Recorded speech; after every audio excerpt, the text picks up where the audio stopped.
abdominal training. Why does Kevin not do abdominals? And how does Kevin's abs look the way they do, even though he doesn't train them?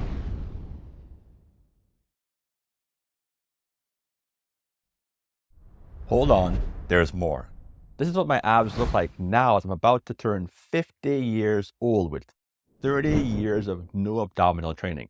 No punches, no leg raises, no sit-ups, nothing, nada. Just high intensity weight training, which in and of itself is a little bit unconventional because all I do is something called naturally intense high intensity training, which involves really intense workouts that are very, very short, lasting anywhere from 10, 15 to maximum 20 minutes and only 3 times a week. And I don't do any cardio whatsoever, only high intensity weight training. Now, you might think that Kevin just has exceptional genetics that allow him to have a really great abs no matter what, and that's not it at all. In this video, I'm going to talk exactly about the reason why my abs look the way they do and show that anyone, you included, can build really strong abdominal muscles and a fantastic looking six-pack without doing any exercises after a certain point. And put to bed the idea of genetics, because every single person who has done exactly what I have done is able to have absolutely fantastic looking abdominals, even though they don't train abs regularly.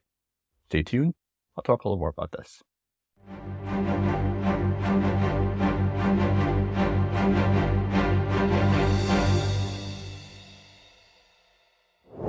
So in this video, we're talking about abdominal training, namely the fact that I don't do any abdominal training and haven't done any abdominal training since somewhere in the 1990s.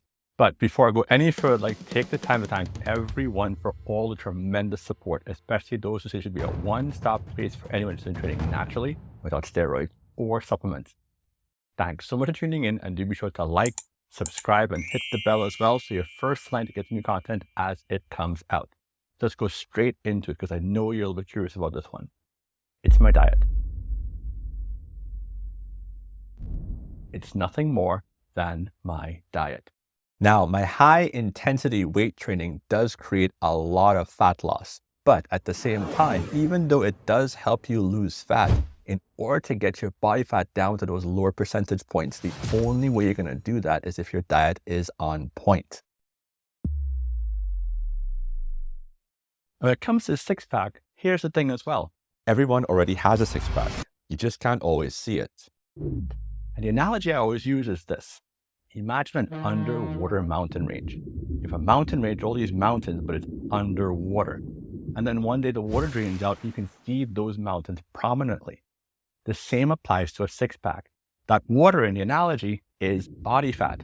You have body fat over these ridges of muscles that are already there. You get rid of the body fat and those ridges become visible. But that's a factor of reducing body fat, which has nothing to do with a crunch or a leg raise or any abdominal exercise. You can't spot reduce, and those exercises don't do anything to actually make the fat in that area go away. That's all diet. But what very often happens is that many people have a bit of a cognitive dissonance.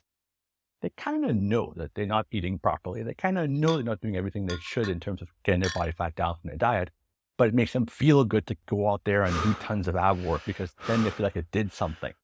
That's just not how it works. Now, it's not genetic. It's not some magical ability that I have to not have body fat in my abdominal area, because there actually are people, and I have had clients over the years who had significant amount of body fat, but had much a six-pack, which is simply a matter of genetically some people have fat distributions that allow them to have very lean midsection. That's not the case with me. When I blew up to 202 pounds, when I first came to America, you couldn't really see my abs at that point. I was experimenting with the whole idea of drinking protein shakes and doing the bulking up thing. But my current diet, and the reason why my abs look the way they look, is because I eat a diet of completely unprocessed foods. I have an absolutely uncompromising diet whereby I simply won't eat anything that's processed. As far as what I drink, all I drink is water. So there's no liquid calories whatsoever. And that might sound a little bit on the extreme side for some people. But here's the deal. if that's the way you're eating, your body fat levels are always going to be on the lower side. Because if you're consuming only real natural food, there's only so much you can eat. I love Japanese sweet potatoes, but how many of them can I eat? I love chicken breast, but how many can I eat?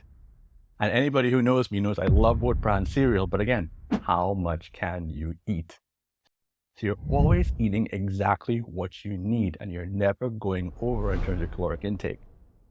And if you do that, your body fat levels are going to drop to a point where your abdominals are going to be visible all the time.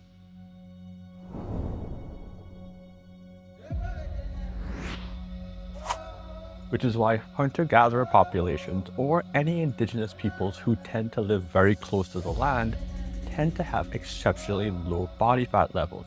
And interestingly enough, a lot of them tend to have six-packs even though they never did a crunch or ever did a leg raise. Now, it's important to note that I'm not saying that you should not be doing abdominal exercises. No way. That's not the purpose of this video at all. The reason why I'm making this video is because people want to understand a little bit about the reason why I don't do any abdominal exercises, and why for some of the people who I train, I recommend that they don't do it either. But it's my recommendation that all beginners train their abs because you need a strong foundation to start with. See, here's the thing. When I first started doing martial arts, I did a lot of abdominal training. And as I kept on doing more and more martial arts, the abdominal training I did was more and more intense, extremely intense. And when I started bodybuilding, I always trained my abs religiously once a week, going really hard and all out, following the very same naturally intense, high intensity training principle. But there came a time one of my coaches pulled me aside and said that it might not be a good idea to always work my abs that hard, because I have a naturally small waist, and the more you work your abdominals, because your abdominals are muscles like anything else, if you train them really intensely, just like your biceps or your shoulders or your pecs or your legs, they are going to grow. Facts. Now, having big blocky abs for some people is something that they are looking for. But the problem with big blocky abs is that it also makes your stomach bigger, and it also makes your waist bigger, which from a natural bodybuilding perspective and the perspective of anyone who wants to have a flat looking stomach while they're wearing clothes isn't necessarily ideal. But my concern was if I wasn't training my abdominals religiously on a weekly basis, how am I going to make sure that they stay strong? And his response was, there's no way you can be lifting the weights that you're lifting as hard as you're lifting them and not working your abs any harder than it's possible with any abdominal exercise. And it's true. If I'm doing a stiff leg deadlift with 405 pounds, it's a lot more stimulation for your abdominal muscles than you would get from doing any bodyweight type exercise like a crunch or a leg lift. And given the fact that my abdominals are as strong as they are and continue to be exceptionally strong, there really isn't anything in the way of extreme abdominal exercise that I can't do relatively effortlessly, even at this point. And I also credit the fact that I've been judicious in my abdominal training over all those years for the fact that I've been able to keep my waist as small as it is. And what I want to leave you with is the whole idea when it comes to sculpting your physique, it's not one size fits all.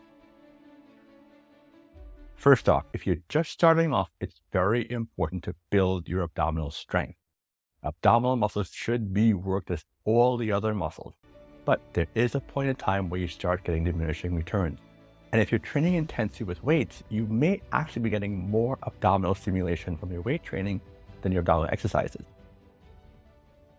So at some point, you may want to consider whether you want to keep on training abs or not. But that's a decision that you, or perhaps you and your coach, have to make.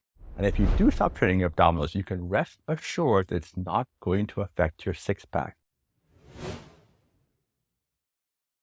And I hope this video gives you some leeway as to whether or not you should be training abs at this point in your journey. And of course, as well, emphasizing the importance of diet when it comes to having a six-pack. It's not what you do exercise-wise. It's really going to be about your diet. And here's the deal. It's very difficult to be always on point with your diet. But you know what? I believe in you. You can do it. And just like any other skill, it comes with practice. I didn't start eating the way I did overnight. It took me years and years, decades even, to get to a point where I could eat the way I do today. But I want you to use my example as a pace setter. Because Kevin can do it, it should be an affirmation that you can do it too. And I believe you can. So thanks again for tuning in. And as always, Excelsior.